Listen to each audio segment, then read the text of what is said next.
প্ৰধানমন্ত্ৰী নৰেন্দ্ৰ মোদীৰ নেতৃত্বত কেন্দ্ৰীয় চৰকাৰে বিকশিত ভাৰতৰ অমৃতকাল সেৱা সুশান গৰীব কিষাণৰ 11 বছৰ সম্পূৰ্ণ কৰাৰ পৰিপ্ৰেক্ষিতত ভাৰতীয় জনতা পাৰ্টীয়ে ৰাষ্ট্ৰজুৰি আৰম্ভ কৰা সংকল্পৰ পৰা সিদ্ধিলৈ বিশেষ কাৰ্যসূচীৰ লগত সংগতি ৰাখি কালি তেজপুৰত অসম চৰকাৰৰ শ্ৰম আৰু শ্ৰমিক কল্যাণ মন্ত্ৰী ৰূপেশ গোৱালাই অংশগ্ৰহণ কৰিবলগীয়া সংবাদমেল গুজৰাটত এয়াৰ ইণ্ডিয়াৰ আহমেদাবাদ লণ্ডন অভিমুখী 242গৰাকী যাত্ৰী কঢ়িয়াই নিয়া বিমানখন ধ্বংস হোৱাৰ বাবে বাতিল কৰে।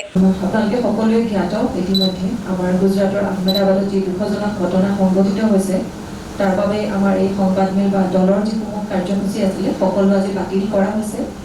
তথাপিতো মই ধন্যবাদ জনাইছোঁ আমাৰ মাজত উপস্থিত থকা অসম চৰকাৰৰ সন্মানীয় মন্ত্ৰী ৰূপেশ গোৱালা ডাঙৰীয়া। তেখেতে ইয়ালৈ আহি উপস্থিত হ'ল আৰু আমাৰ যিসকল কাৰ্যকৰ্তা আছে আমাৰ সাংবাদিকসকল আছে সকলোকে তেওঁ ক'লে যে এষাৰ মাত লগাই যাওঁ বুলি, গতিকে তেখেতক ধন্যবাদ জনাইছোঁ ইয়াত আহি উপস্থিত হোৱাৰ বাবে।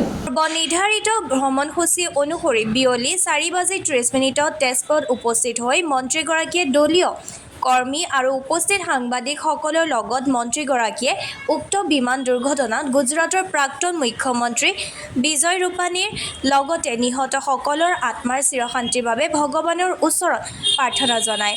আনহাতে সাংবাদিকৰ আগত মন্ত্ৰীগৰাকীয়ে বিমান দুৰ্ঘটনাত নিহতসকলৰ আত্মাৰ সদ্গতি কামনা কৰি দলৰ সিদ্ধান্ত অনুসৰি আজিৰ সংবাদমেল বাতিল কৰাৰ কথা সদৰি কৰে। সকলোলৈ মই তেখেতসকলৰ আত্মাৰ সদ্গতি কামনা কৰিছোঁ আৰু পৰিয়ালবৰ্গলৈ সমবেদনা জ্ঞাপন কৰিছোঁ। সঁচাকৈ বৰ শুনি পেলাই ঘটনাটো যেতিয়া মোবাইলত চালোঁ বৰ মানে মৰ্মান্তিক ঘটনা। বহুত দিনৰ পিছত এনেকুৱা ধৰণৰ ঘটনা হৈছে, গতিকে ঈশ্বৰৰ ওচৰত প্ৰাৰ্থনা জনাইছোঁ যাতে তেওঁ যিসকলৰ পৰিয়ালৰ ব্যক্তি এই ঘটনাত আহত বা নিহত হৈছে, এতিয়ালৈকে সঠিক তথ্য আমাৰ হাতত একো নায়েই। গতিকে তেখেতসকলৰ পৰিয়ালৰ লোকসকলক শক্তি দিয়ক ঈশ্বৰে, যাতে তেওঁলোকে এই যি বেদনা তাক সহ্য কৰিব পাৰে। আৰু এটা দুৰ্ভাগ্যজনক বা দুখজনক ঘটনা সেয়া হ'ল গুজৰাটৰ প্ৰাক্তন মুখ্যমন্ত্ৰী বিজয় ৰূপালী ডাঙৰীয়াও সেইখন বিমানতে তেওঁ যাত্ৰা কৰি আছিল। গতিকে সেইটো এটা অন্যতম আমাৰ বাবে দুখৰ ঘটনা। আজি মোদী ডাঙৰীয়াৰ যি মোদী ডাঙৰীয়াৰ নেতৃত্বত NDAৰ যি চৰকাৰ আমাৰ দেশত চলি আছে, সেই চৰকাৰখনে 11টা বছৰ সম্পূৰ্ণ কৰাৰ উপলক্ষে আজি সংবাদমেল আয়োজন কৰাৰ কথা আছিল। কিন্তু যিহেতু সংবাদমেল আমি বাতিল কৰিছোঁ, গতিকে তাৰ লগত সংহতি ৰখা কথাখিনি মই উল্লেখ কৰিব খোজা নাই। কিন্তু নিশ্চয় আমি সকলোৱে স্বীকাৰ কৰিব লাগিব যে 11 বছৰে মোদীজীয়ে দেশখনক আগুৱাই লৈ যাবলৈ যথেষ্ট সক্ষম হৈছে। আৰু কেৱল দেশখনৰ কোনোবা এটা প্ৰান্তত নহয়, সমগ্ৰ অসমত সমগ্ৰ দেশৰ লগতে অসমতো সমান্তৰালভাৱে বিভিন্ন ধৰণৰ উল্লেখযোগ্য কাম আমি দেখা পাবলৈ সক্ষম হৈছোঁ।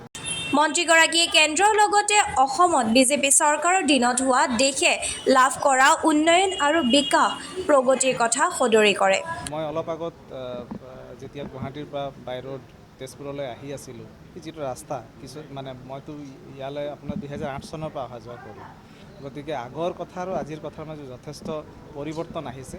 আৰু মই ভাবোঁ মোদীজীৰ কাম কাজে তেখেতৰ যি ব্যক্তিত্ব তাক আৰু ৰাইজৰ ওচৰলৈ আৰু প্ৰকাণ্ড ৰূপত আগবঢ়াই লৈ গৈছে বুলি মই ভাবোঁ। নিশ্চয় পাইছে, যথেষ্ট গুৰুত্ব পাইছে। কেইবাটাও মেগা প্ৰজেক্ট অসমে পাবলৈ গৈ আছে। অসমত ৰিং ৰোড হ'বলৈ গৈ আছে, টানেল হ'বলৈ গৈ আছে, কেইবাখনো দলং হৈছে ব্ৰহ্মপুত্ৰৰ ওপৰত। গতিকে আমি পৰিৱৰ্তনৰ দিশত আগবাঢ়ি গৈছোঁ, উন্নয়নৰ দিশত আগবাঢ়ি গৈছোঁ। নামৰূপ সাৰ কাৰখানা, কেইবাটাও উল্লেখযোগ্য প্ৰকল্প আজি অসমে পাবলৈ সক্ষম হৈছে। এইমছৰ দৰে অনুষ্ঠান পাবলৈ অসমে সক্ষম হৈছে। গতিকে আমি উন্নতিৰ দিশত যথেষ্ট আগবাঢ়ি যাবলৈ সক্ষম হৈছোঁ। কেৱল দেশখনেই নহয়, দেশৰ কোনোবা এটা প্ৰান্তেই নহয়, অসমৰ দেশৰ চুকে কোণে পৰিৱৰ্তনৰ উন্নয়নৰ যি ধাৰা সেইটো আগবঢ়াই লৈ যাবলৈ সক্ষম হৈছে।